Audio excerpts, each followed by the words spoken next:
The synergy horn.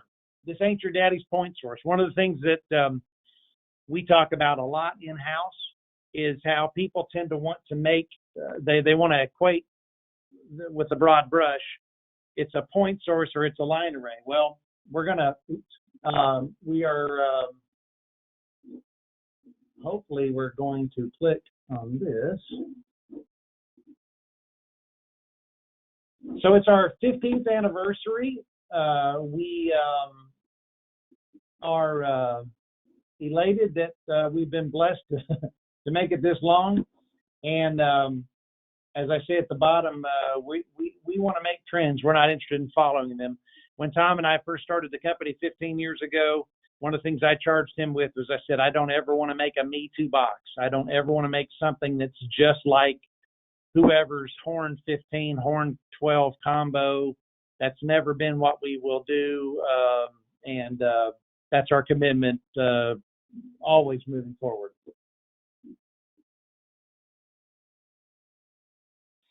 There's challenges to delivering great audio regardless of the venue size. And I started this a couple of years ago with this presentation I did in Barcelona, Lucid, loud, low, and little.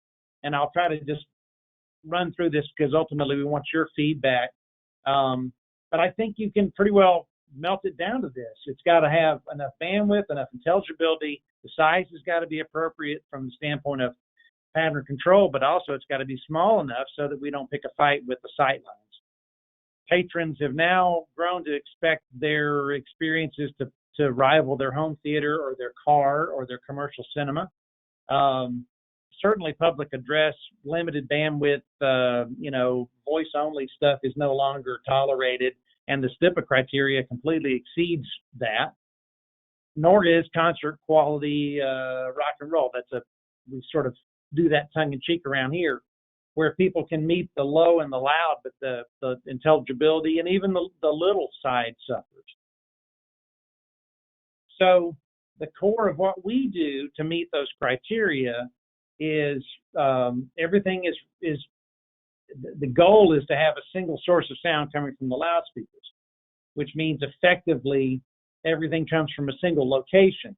And if you observe in nature, you'll see that pretty much that's the way things originate. You don't hear a woodpecker pecking from 400 different positions. You hear a very distinct impulse of him hitting that tree.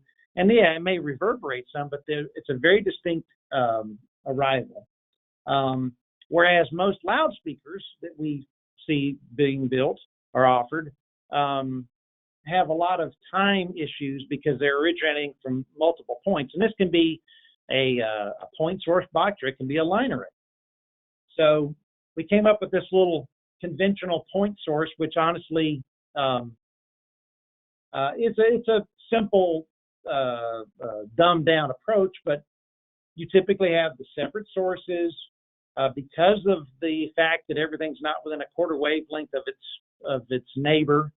You're going to get destructive interference, especially at crossover, and many people will say, well, but we can fix that in the mix. So I found this. I thought this was humorous. I found a gentleman. I don't know his name, and we're not going to reveal it, but I thought this was fascinating that he had a picture of this behind him, and with all of this powerful DSP, I thought all of these comb filters were supposed to be a thing of the past. Now we have people getting LinkedIn portraits with these giant comb filters behind them, sort of being proud of it. So the synergy horn allows us to combine multiple drivers covering multiple pass bands into a common horn, whereby we have physically placed the driver such that we get proper horn loading, we get proper time relationships between the highs, the mids, and the lows. And that alone puts us in a different classification of this is not your daddy's point source. This isn't a horn 12, horn 15. It's certainly not just a coaxial driver. As a matter of fact, there are drivers out there that we have seen where people have tried to get, if you could get everything to fit in the proper physical placement let's say a three-way instead of a coaxial, you had a triaxial driver. The problem is as you go down in frequency, it takes a larger boundary to effectively horn load.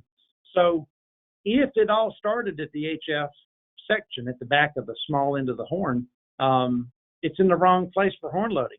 And what ends up happening is you get this very horny kind of sound that so many people equate to being all horns sound a certain way. And then here's the anatomy of the synergy horn. I'll let Tom elaborate just a scooch on that. Okay, well,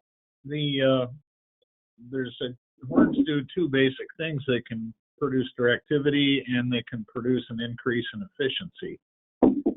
The efficiency part of it is the concern, well, it's overlooked pretty often, but the horn part for the impedance transformation has a high pass filter effect associated with it. For example, a 30 hertz horn that can double its area about every 2 feet, but a 60 hertz horn that doubles every 1 foot, and it scales like that.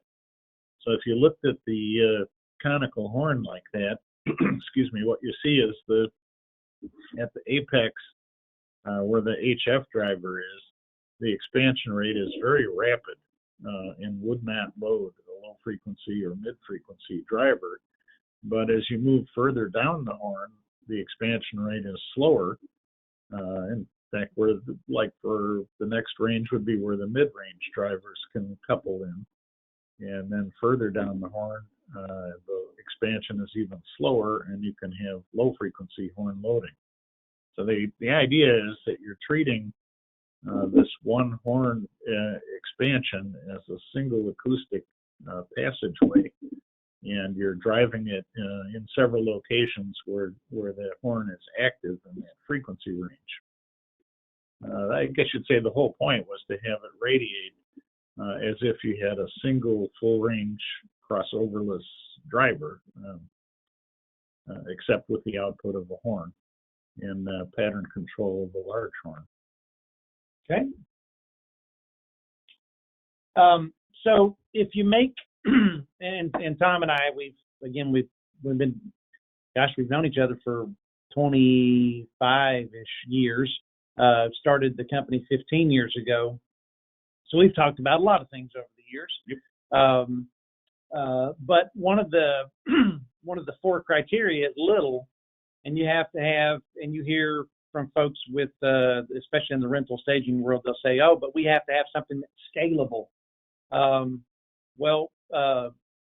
As this slide elaborates, with Danley technology, the synergy horn allows us to pick the appropriate cabinet that meets the project demands for Lucid, low, loud, low, and little. And so effectively, we give you more sound for a given box.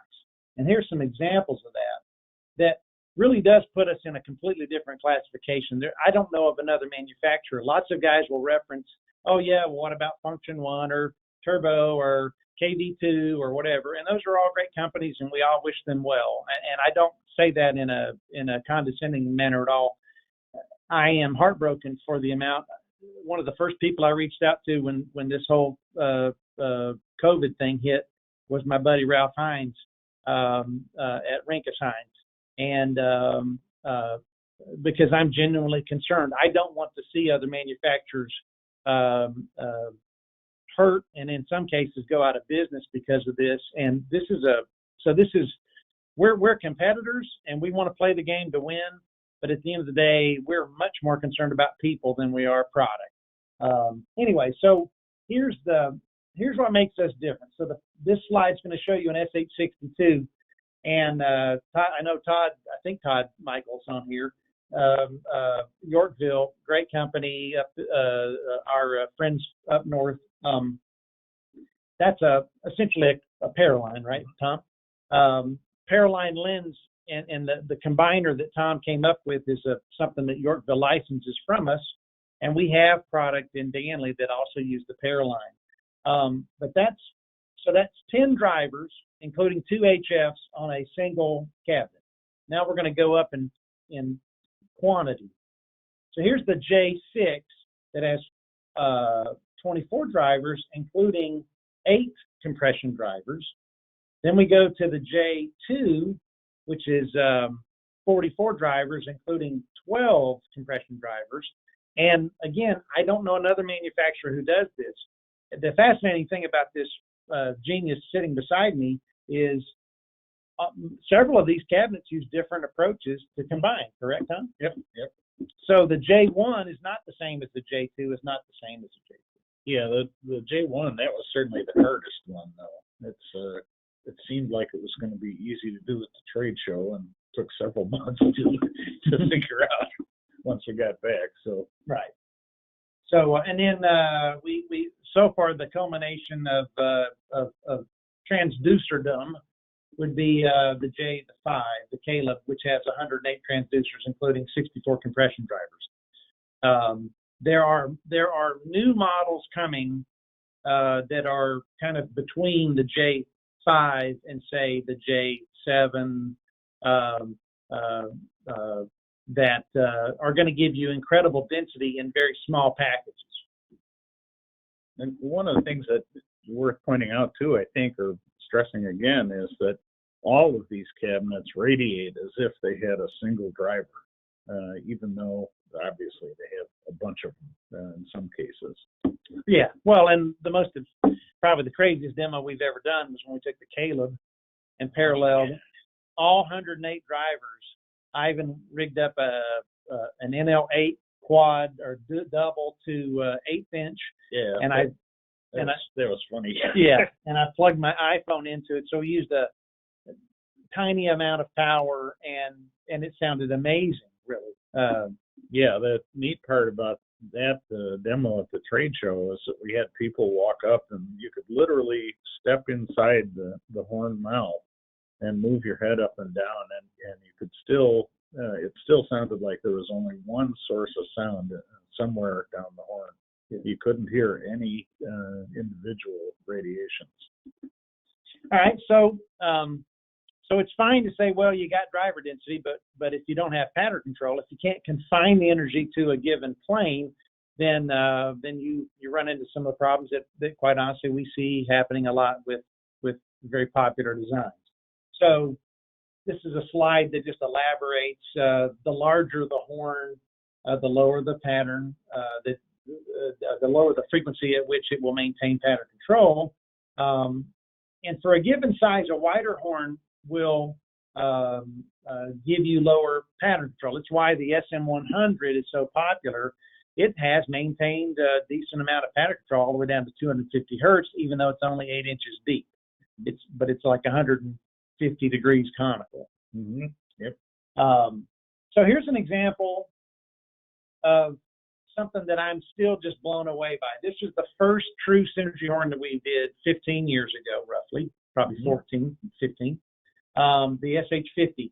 And I would kind of challenge anyone, go back to any of our competition, and I'm not talking about ceiling speakers or whatever, but go show me a 15-year-old design that you would trot out and say, I'll go toe-to-toe with the finest anything out there. And the SH50 does it. But it's not just in the fidelity. Look at this pattern control. This was actually measured by Pat Brown at his ETC lab up in Indiana. And you'll see that the horizontal and the vertical beam width, as it were, the pattern control is pretty remarkable down into the 500 hertz range. And it's actually got a decent amount of pattern control all the way down to below 200. Okay. Now compare that to what has become the myopic focus of the industry. This is a beam width plot from one of our competitors. It's typical of most. This is a line array that claims to be 90 by 10. And I get fired up about a lot of things. One of the things that makes me crazy are manufacturers who have rigging points in tenths of a degree, and I'm supposed to believe that audio behaves like light or something. But anyways, notice that the 10-degree vertical is only 10 degrees at 10 kilohertz. This is a 20-degree version of the same horn. And what you'll see that's symmetrical is they all lose pattern control quickly and actually in the 1, 2, 3 kilohertz range have the same pattern. At 1 kilohertz, they have about 9 boxes in this product category. All of them, regardless of the vertical, one of them claims to be 5 degrees. All of them have a 90 to 60 degree vertical between 1 to 2 kilohertz, which is where that horn is going to be working. And it's just physics. The physical size of the horn is not small enough, or not large enough. And it doesn't matter what they do with the horn flare and claim the angle. It is indeed the angle if you look at it from a simple geometry. It's just not physically going to be able to do anything from an acoustics perspective. Yeah, it's arrayability and appearance. Yeah. So, which cue for you? We've had lots of folks that'll say, "Oh, I like Danley, and I will use it when it's the appropriate tool." And our question to anyone would be, well, when is it not the appropriate tool? Because using low Q devices, medium Q devices, and high Q devices, we offer a product that, I mean, honestly, we've done the smallest rooms and we've done the largest arenas and stadiums in the world. We don't find a place that our product isn't the right application. So here's a few examples. I guess we need to start with this fundamentally. And this is actually appropriate for any constant directivity horn, right? Mm-hmm. You aim the 0 axis at the back row, and the -6 is here, and the pattern and the loss over distance that you'll see is just under 2 dB. What we're doing, what Danley does that's different in the synergy horn, is we're combining multiple pass bands into that same horn, whereas a lot of our competition is throwing the HF up there, but everything else is. Yeah, that plot is applies if you have constant directivity. In other words, the same distribution over a wide bandwidth, which you don't get with a single small horn. Yeah, size matters. Okay. So here's a couple of real quick slides. I took a room. This is something I did years ago. This is a room in ease. This is an SM100 at 5 kilohertz. And notice the forward directivity. And yes, it's at 5K. I get it. But I just picked the frequency.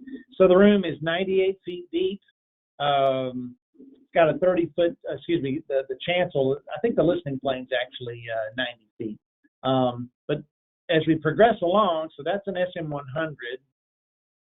Then we go to the 95. You'll see it narrows up some in the horizontal, but still good even coverage.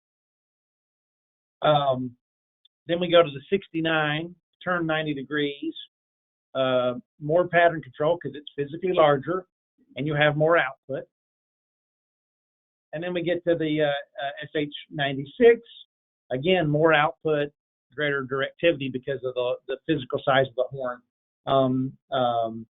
And it occurs to me that, I've been in the audio business for about 30 years. I owned a contracting company, actually still own a contracting company, but was doing that for about 15 years before Tom and I decided this wacky world we're in. And I've worked on thousands, literally thousands of projects.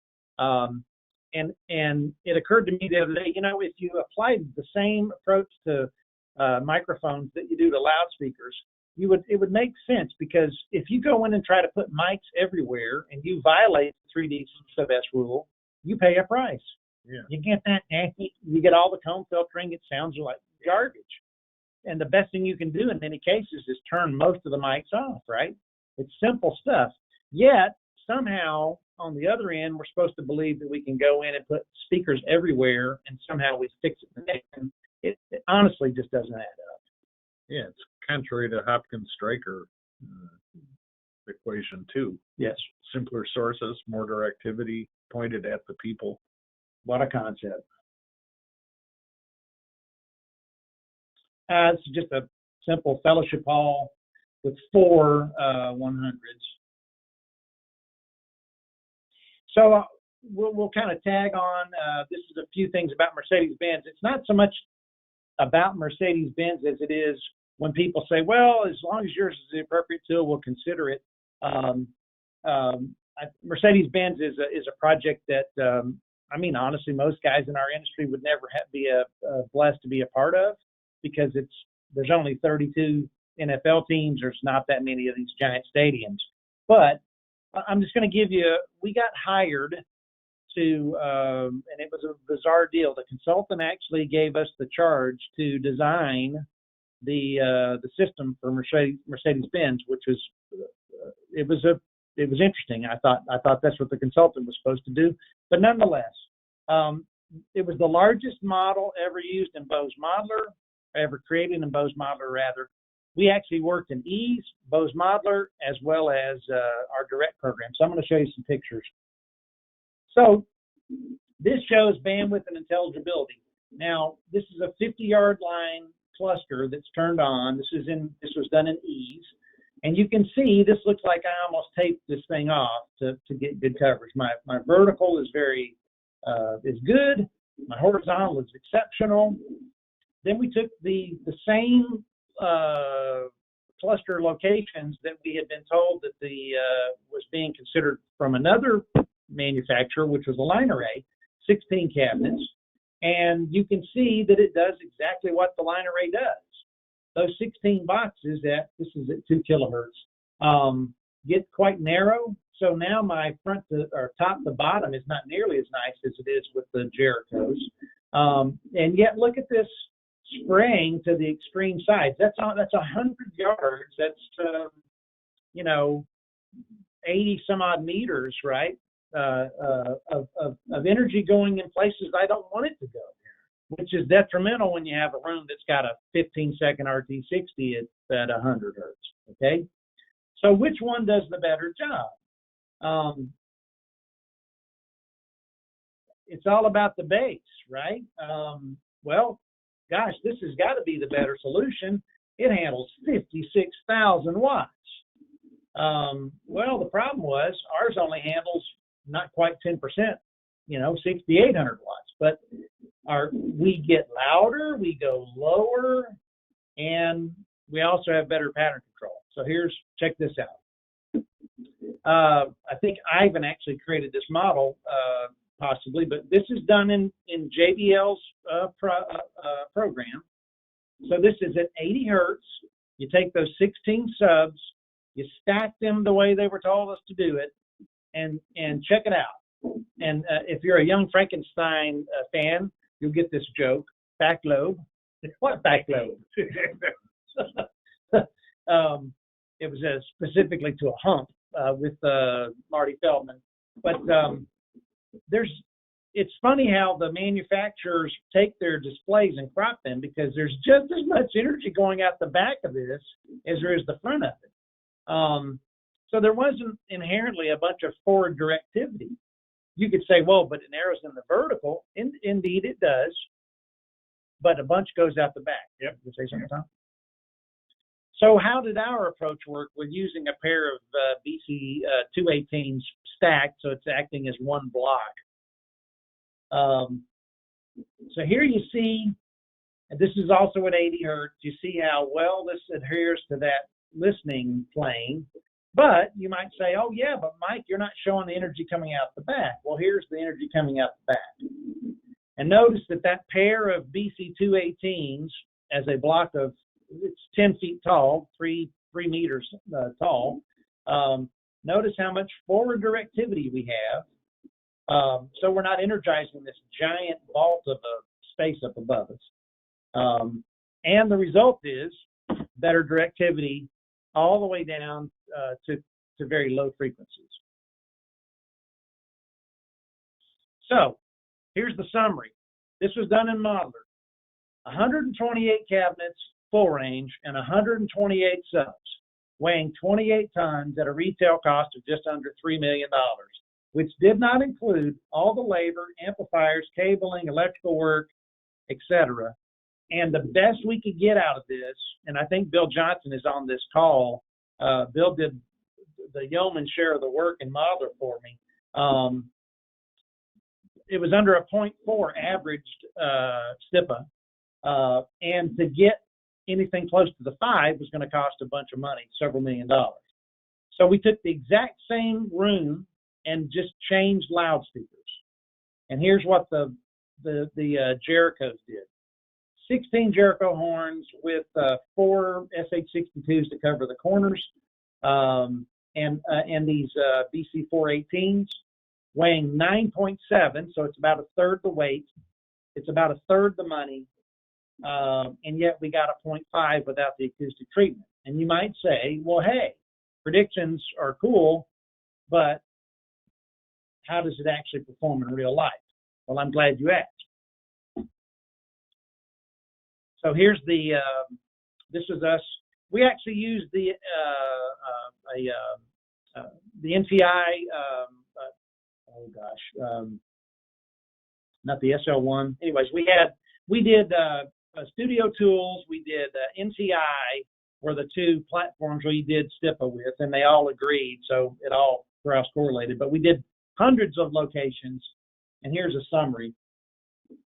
So if you'll look, 0.5, 0.55, there's some 0.4, there's a 0.47, 0.49. This was an empty room with the ceiling closed, so this is the worst case scenario. There is no absorption in the space, and we got remarkably good intelligibility. Okay, and so I put that up here just so you would be able to see that. I don't think you're going to throw a project at us that we can't do.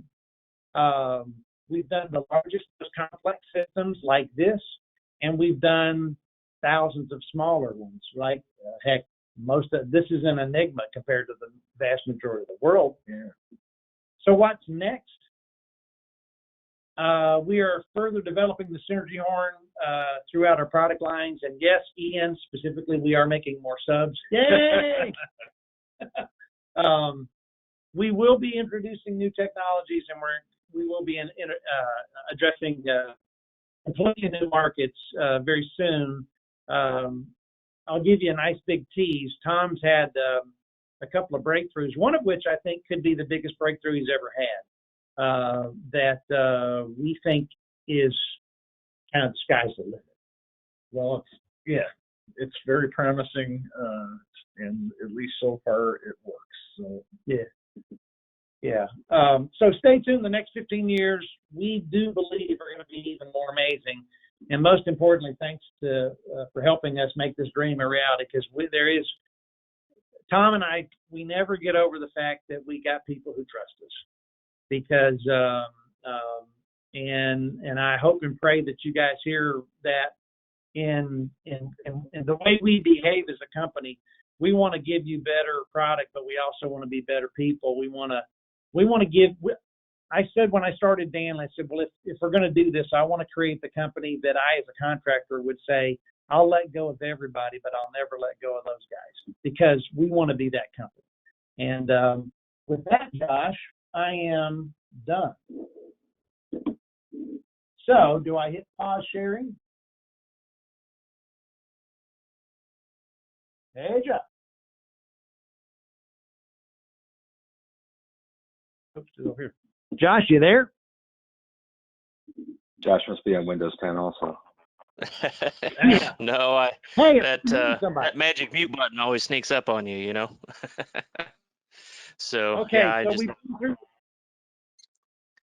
so all right. Well, thank you, Mike. We really, really appreciate that. That is, I love that.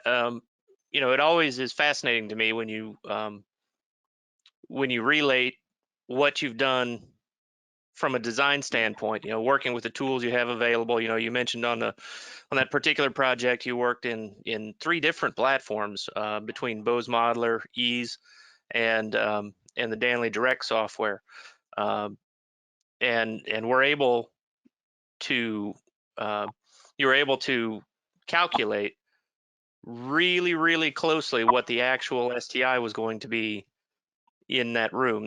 That's really fantastic. If anybody wants to ask any questions, please use the chat function here in in GoToMeeting and send me your questions. And we have a few minutes here. Let's ask some questions of Mike and Tom. So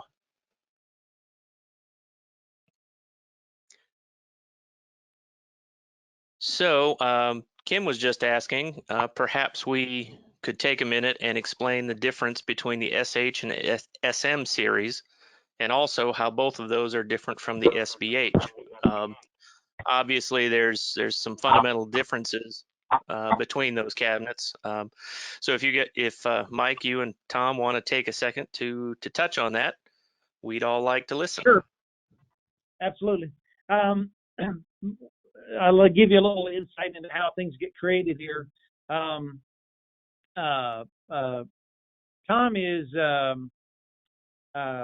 quite creative, but the typical applications come from my experience or Ivan's experience or even Chad's, because of the fact that we've worked in so many contracting situations. So we kind of give Tom the target. We tell him how far, how big a hole, at what distance, and then he creates the gun. So one of my commitments has been, and this isn't to sound xenophobic or anything, I'm a very passionate, patriotic kind of guy, and we will make all of our product in the U.S. Yes, we use imported drivers. A lot of them come from Italy or Germany, but the vast majority of what we do it's all made here in the States. So we came up with the SM series as a way of saying, well, how can we make a three-way product that is also competitive, not at the $500. Let's face it, guys, there's self-powered boxes out there that you can buy that come from the Pacific Rim that are retailing for $500 to $800. And I mean, we're not going to compete with it. And I'm kind of proud of that. I'm sure there are people that would do any of our jobs for pennies on the dollar, and I just don't want to brag on the fact that it can be done cheap. There's an old adage around here that says cheap work ain't good and good work ain't cheap.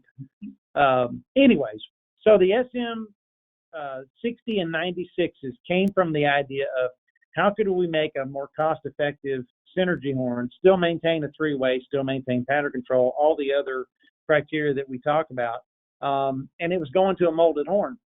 So that molded horn, which is molded in here in Georgia for us, was the impetus behind it. It allowed us to use I think it's a BMS HF. Yeah, the coax. Yeah. The little driver.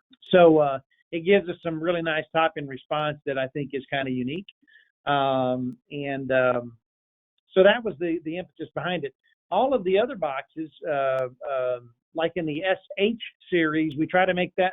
You've got your SH 95, 75, kind of that product category, which are smaller, low to medium Q horns. Then you jump up to the SH 64, 96. Well, actually the SH 50, 60, 69. That would be like the next category. Then you go to the higher output SH 64, SH 96, and the 96 HO. And even you could put the Genesis product in there. That's a very unique animal. So yeah, and the where did the SBH come from? That was me asking Tom for probably 5 years. Yeah. To make me, Tom, I need something that basically looks like a gutter with speakers in it, and the first one was roughly the size of a kitchen door. Well, you have to shrink things down gradually. Yeah, the SBH was skinny bighorn. Yes. That was where that SBH came from. Did that answer? Yeah, I think so. That's pretty great. I love that skinny bighorn. That it sounds great. It works well. It does what it says on the tin. And best of all, you can actually recess it into a wall and not have the same kind of problems that you have with a lot of these other products that are digitally steered. So that's great features. Well, now, great features. Our products are digitally steerable. If you've got 10 on each finger, it's 10 digits will steer the box. That almost makes me feel bad for those people who only have 9 or so. But That's all right. Yeah. The woodworkers, I guarantee they don't have 10. so Ian asked a great question here to Tom. What was the Eureka moment that led you to place the drivers in a single horn quarter wave out in the passband? I guess he's asking about, the quarter wavelength arrangement inside the horn. What was it that led you to come up with this kind of an arrangement? And after you did it, did you wonder why nobody else had done that yet? Oh boy, that's a good question. I suppose the answer has a couple directions. One, it was sort of a case of desperation. How do we make something that would be give us better directivity and more fidelity? Part of the thing, I guess part of the inspiration was a comment that a hi-fi reviewer said to me a long time ago. He said, there's speakers that go loud and there's speakers that sound good, but there aren't any that do both. And that seemed like sort of an interesting target. And okay, why is that? Why when the system gets larger and larger, does the sound quality fall apart, even if the individual boxes sound good? At part B of the answer would be that at an old SynodCon conference, Don Davis made a comment that the conical horns had very good pattern control at constant directivity, more or less, but had very poor low frequency loading. And consequently, they had to be larger, and that limited their usefulness. At the time, my world was above 20 kilohertz and below 100 hertz with the servo drives. And so that his comment really didn't sink in until, I don't know, perhaps, well, maybe even 10 years later, when I was trying to figure out, okay, how can we make something that performs better? And oh gosh, part 3 of the answer would be that an inspiration for that was repairing a quad ESL 63 loudspeakers from my old boss. I used to make electrostatic speakers, just simple ones, but the one that he gave me to fix was made of rings, and the signal was applied sequentially, so it radiated like a point from a flat plane. And so anyway, trying to figure out what can we do. The conical thing seemed like, okay, there's a way to make constant directivity. Coupling the drivers in from the sides. Well, I guess that went back to the Don Davis comment. It occurred to me much later why they have poor low frequency loading. It's because the rate of expansion is incorrect at the apex. I guess the last part of it was a person that I knew made a wise crack about why don't you make a horn like a pyramid? I had gone to Egypt and measured the acoustics in the pyramid, and that wisecrack seemed like another place to jump off. Like, okay, the pyramid actually is a good shape, or at least the inside of it is. Anyway, I hope that makes sense. Yeah. There's no secret that the inside of the SH50 certainly does resemble that of a pyramid to some degree. So yeah. There's a question here from Garrett. He asks if you guys could talk about the studio monitors a little bit. Yeah. Okay. So the studio monitor, the genesis behind that was Tom. We had done the Nano, and originally Nano. That was our attempt at trying to make a really well-behaved, tiny little box, which we've been real pleased with. Then along comes the folks saying, hey, we love that, make it louder, make it go lower. Yeah.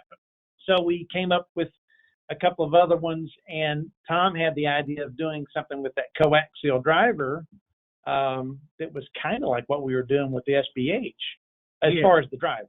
Yeah, it's I'd have to admit there's been a learning process with this. Part of it ties into how we hear, but with the studio speakers, the part of the goal there was to eliminate the things, well, it's in fact comb filtering, eliminate the part of the comb filtering that causes the speaker to shout where its location is, rather than let your ears figure out where the phantom image is. And so in a couple steps, we ended up with the Studio One and now the Studio 2. Yeah, and the Studio One, when it really was going to be like let's make a louder version of something that would be like between the Cube, but still small. And as we were playing with it and looking at it from a measurement standpoint, we were all like, holy smokes, this sucker's like it's like a reference monitor. And so we made the Studio One with Studio Sub, and we had a few folks in Nashville and some other places that loved it, but I felt like it was never going to be what we wanted it to be till we made let's stick it all together, make it as one, self-powered with because it's so dominant in that genre. And then Tom built the Studio 2s. I was listening to them yesterday. They're freaking awesome. And here's a nice big tease. Hang on, boys. Say no more. Eight. Now it's good away. Yeah, I'm really pleased how especially the 2s, how those came out. They sound very nice. Hey, Josh, I'm seeing the chat. You want me to follow up with you? Yeah. If you'd like to touch on what Yoel asked, is there any more plans for full range pole mounted type loudspeakers? Yes, there are.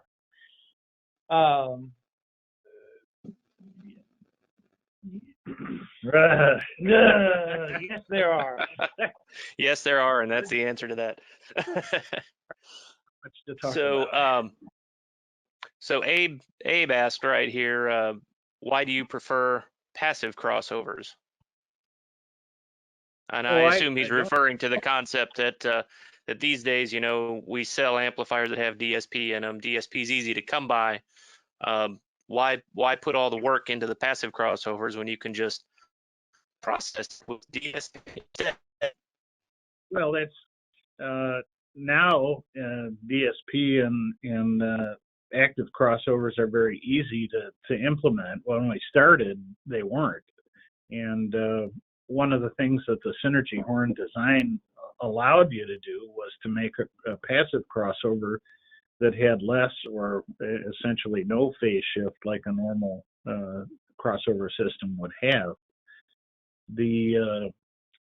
There's also still a lot of applications where we're replacing existing systems where they only have one speaker cable run or things like that essentially require a passive speaker. Other than that, the passive crossovers are harder to design and take longer to figure out. But there's places where that's a desirable thing, having one amplifier channel. Right. Yes. Absolutely. Speaking of the design of the Synergy products, our good friend Todd Michael just asked, can you explain the benefits of Synergy loading low frequency in mid drivers in relationship to lowering distortion? Oh, yeah. When we talk about the way the drivers couple in, there's a part of it that we pretty often just skip over because it's not obvious. But the sound that comes out of the openings into the horn itself, that's actually a low pass filter, an acoustic filter. The volume trapped under the cone itself and the mass of the air in the port, that forms the low pass filter. And the idea there is that you make that corner frequency somewhat above where your crossover is.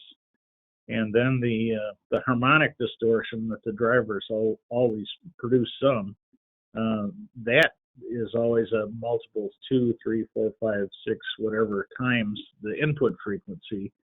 And the low-pass filter, the passive low-pass acoustic filter, greatly reduces the part of that gets into the horn. Yeah, one of the compliments I remember getting from one of our friendly competitors was one of their actually at that time he's president of the company. He stuck his head up into an SH50 at a trade show, and he said to me, "So tell me, when does it start sounding like a horn?" Yeah, that's a good point. The way that horns have been stigmatized over the years, being typically low bandwidth, honky sounding things because of the inherent horn gain that's in them. Certainly gives some of the older guys pause when you tell them, to use, or that you've got some horn loudspeakers to show them, as opposed to a something front loaded or whatnot, because they're just used to that honky terrible sound of the horns of the days of old, I guess. So Paul asked, is the SM80 considered to be a synergy horn design? And I assume he's speaking from the perspective of the fact that it's a coaxial driver mounted onto a waveguide, as opposed to like a lot of the rest of the SH and SM series, where you have the drivers are not necessarily coaxial, but rather the woofers will be loaded onto the side of the horn rather than feeding it from the end of the horn. Well, the approach to the crossover in it, that's directly from the synergy approach. The difference, I guess you'd say, the difference is when you have the cone body itself acting as the horn wall, you don't have the low pass filter part of it that the other configurations have. On the other hand, the arrangement like the SM80 is much simpler. And you still get a significant amount of gain in the upper bass and lower mid from the horn flare. Excuse me. Yeah, and part of the patent actually covers the crossover as well. So it doesn't have to look like some version of an SH50. It's got to have multiple drivers. It can be as he just said, it can be a coaxial driver, and the crossover side of it can actually help determine that it's a synergy. Yeah, like the SM100. Right, exactly. Same thing. Right. Yeah, there's several models of loudspeakers that Danley offers that are of a similar layout. So that's great. Let's see, I think I'm at the end of the questions here, unless somebody else has one that they want to kick in here.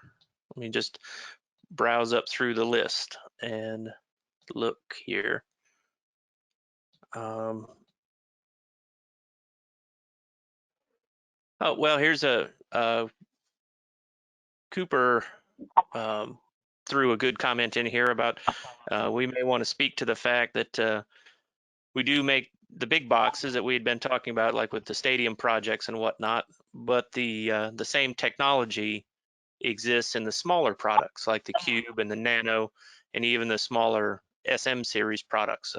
I think it's always fun to talk about the really big loudspeakers because they're big and they're loud and they perform exceptionally well compared to offerings from other folks. But in light of that, oftentimes some of the smaller products like the SM series and some of the tiny stuff kind of gets overlooked from time to time when it is high performing, equally good sounding products for different solutions. So I don't know, Tom, if Tom and Mike, if you guys want to speak to some of the smaller products a little bit, maybe a good idea. Well, in general, I mean, part of the goal with everything we've done, I think, has been to have it sound as good as it's possible to sound, given the constraints. Like the little speakers, that's size is often part of it, so you don't get the low bass that you in a perfect world could. But no, the object is to get the most possible out of it, and that would apply to all of them. And I would say, coming from the perspective of having worn the contractor hat for years before Danley, I have used other manufacturers' products and adamantly would tell whoever the lead tech on the job was, whatever you do, you don't let that customer hear that product before I get in there, because it sounded so bad. You had to spend days to it's like it's all crumpled sheet metal, and I'm going to go in there and do my best to make it look like a nice finished product. Yeah. So one of the things we strive for is, whether it's a Caleb or a Cube or a Nano, as Tom said, we want the same impression. We want people to say, oh my goodness, that's as good as I've ever heard. And we're going to always err on the side of fidelity. We could do things cheaper. If I had $1 for every time I've been told what I could do, if I would just take it offshore, I would be a very wealthy man. And the answer is, we're never taking it offshore. So there you go. So Scott Carnival just asked a question here, and it kind of speaks to something that Kim had touched on earlier. He's wondering if we can elaborate at all at what's coming down the pipeline. And I know that we had talked a little bit about, yes, there's new things coming, there's new things on their way, but we haven't really talked specifically about what that is. And I know normally in a typical year, we would be going to Infocom and we'd be showing off all the new stuff there. But this year obviously is far from normal. So with Infocom being, canceled as a trade show, as it has been in the past, they're doing something completely different. But it's worth noting that here, Danley, we're all different.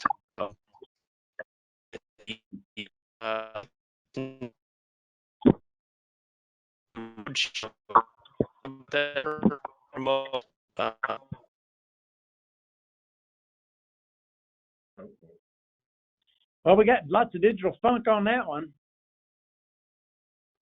Are we still there? Yeah, I thought that was you guys trying to censor Josh talking about the new product. Yeah. Yeah. Shots fired. Hey, I'll jump in because I don't think it's stealing thunder.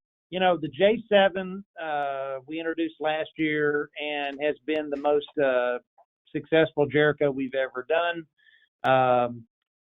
The J7, that Lucid, loud, low, little, boy howdy, it really does it.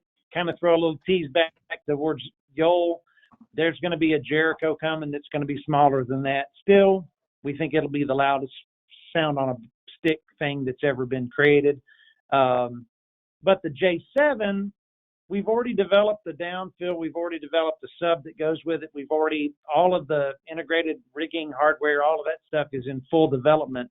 And the idea actually was to have all that at the show. So it's not, I don't think talking out of line, just to say that's where we're going. Now, to say that also, the rental staging markets, if there's a deeper dumpster fire on the planet in the audio business other than the rental staging markets, I don't know it. So I think there's going to be, I don't wish it on anybody, but it's going to be a tough place to try to put new product into for a while because of just people trying to survive. But, and there's a more higher powered version coming that still maintains a fairly small footprint. I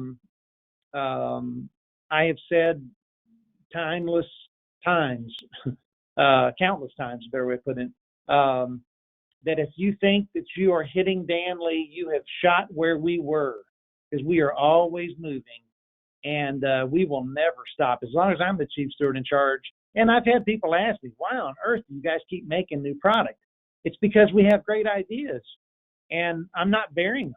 We're going to, Tom's got a couple of ideas that I think are going to blow people's freaking brains, as far as we're going to do some stuff that just ain't never been done before. And we think it's going to help us address some new markets. It'll help us be very competitive with the Pacific Rim stuff, but still be proudly made in the USA, but actually perform in ways that we don't know of a competitor who's making something that does it. The BC418 is a sub that we developed to go along with the J7 system, and I am probably the only guy who's done extensive playing with a block of those. And whole buddy, she's Loosen your teeth. yeah, she's the velvet sledge if there ever been one. So, but it's still quite small, and I mean, I moved them myself into to do some various arrays. So it's not one of those things where you go, well, you got to have 4 gorillas to move it. So there's a lot of cool stuff coming. Yeah, sorry about that audio issue there. We had some storms here last night that I guess are playing havoc with my network connection. But anyway, thankfully I made it back. And I guess what I was trying to say was that since we're not doing Infocom this year, we're going to be taking equipment out and doing what we're calling the Danley Roadshow this year, all around the country. We're going to have equipment with our regional reps and our local reps to be able to show all of this new product to people. So since we can't do it at Infocom, we're gonna bring it out and show it to everybody. But so there was another question here about Craig was asking if there were plans to add handles to the OS series, and I would say I would expect no. The handles were specifically not included in the OS series originally, just to keep them from being a place for water to collect and cause issues in the products. So considering that product is geared specifically towards outdoor installation situations, yeah, I wouldn't expect us to be putting handles in them at any point in the future. However, if you're using them for demo purposes, it may behoove you to perhaps look at cutting in some of your own handles, because it certainly makes them easier to move around. And when you're doing demos, you're not as concerned about the weatherproofing. So that's something that can be done. Bill Johnson made a comment here. From a system designer standpoint, the Danley products have provided him with consistent quality across the line, working from the direct model to the installation. The results are very predictable. He said less time is required in commissioning with the Danley products, and obviously time is important when you're doing installations. So we appreciate your positive comment there, Bill. So then John asked, have you ever considered a modular horn, kind of like a J7 without a top and bottom that bolt together? And it kind of sounds to me like he's kind of talking about what the Caleb became, because that's kind of a modular apparatus that goes together. Mike or Tom, would one of you like to speak to that a little bit? Yeah, we have talked about that kind of a system that you assemble. So that's probably something that might be visible in the future too. Yeah, it would. There's some. Well, the J7 system allows you to have substantial output, and then you could juxtapose. You could do almost a dipole with the J sub, as it were, above it and below it. We do make like the SM60, which is not the F. Mid only. It's a mid-high only, and the idea behind that was we thought we would have people that would actually take TH minis or the TH28s and actually do low profile directional bass type applications. Some of that has not caught on, but we do make some of that right now, and we certainly would be interested. We're very responsive. The SH75, heck, every product we make, just about it, came from someone saying, wow, it'd be cool if you'd make whatever. And so I remember with the SH75, somebody asked me about it, and honestly, I was in a kind of a lousy mood because I was trade show funked. I'd been there all day for 7 days or whatever. Did not want to take anybody back to hear Star Wars again. And but they said, hey, this guy wants to go. So I said, okay. So put on a happy face and off we go. And he asked me the question, would we be interested in making a 75, a 70 by 50? And so I, like a sort of doofus, just said, well, okay, well, so what kind of quantity are you talking about? He said, oh, probably about 300. I was like, okay, well, we'll make that one. And that turned out Yeah, to it be a always nice helps. spot. It always helps to have purchasing in quantity when looking for custom solutions. That's for sure. The Bible says love covers a multitude of sins, and cash does a pretty good job itself.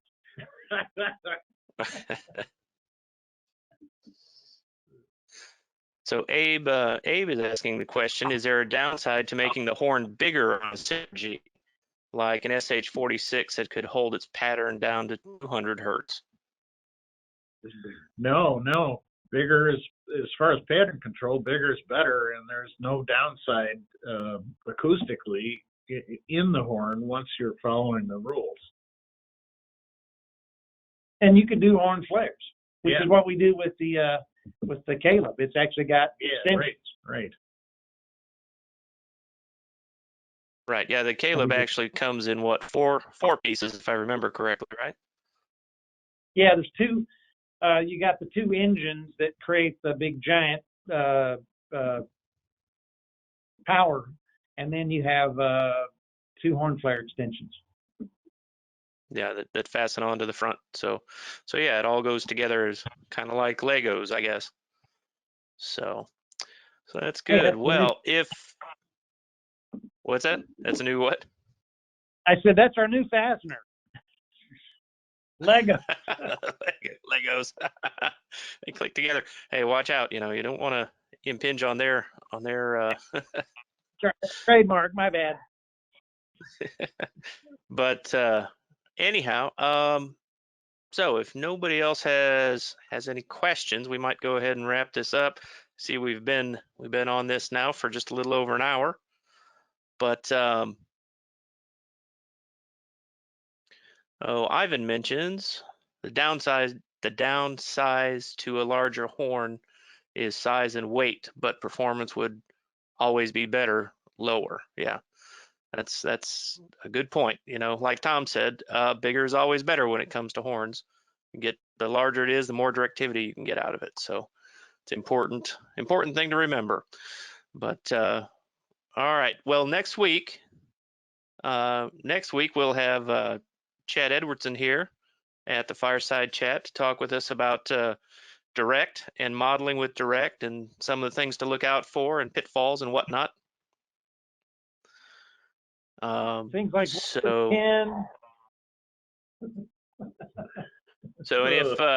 if anybody has any ideas of topics that they would like for us to talk on, or people that they would like to hear from here in the Fireside Chats, please let me know.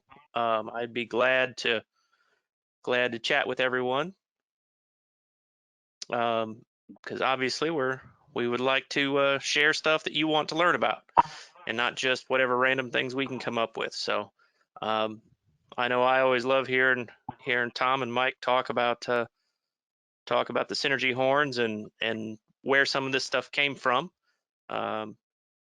So it's always fun to have them here. And so we thank you guys. Thank you everyone for coming. And we'll go ahead and wrap this up. Kim pointed out here, please remember to contact Danley for any demonstrations that you would like to do, like to have done. Obviously, you know, we've been open this whole time here for the during the coronavirus thing. You know, a lot of our folks are working out of the office, but we're all still available via the telephone, via email, and whatnot. So we're able to help with things. So thank you all for joining us, and be sure to come back next week. We'll be ready to go at 11 a.m. Eastern time. Ian, that's 4 p.m. for you. So. Thanks very much, And Josh. Yep, absolutely. Glad to have you guys here. Bye-bye. See you, everybody. Be well, stay safe. You too.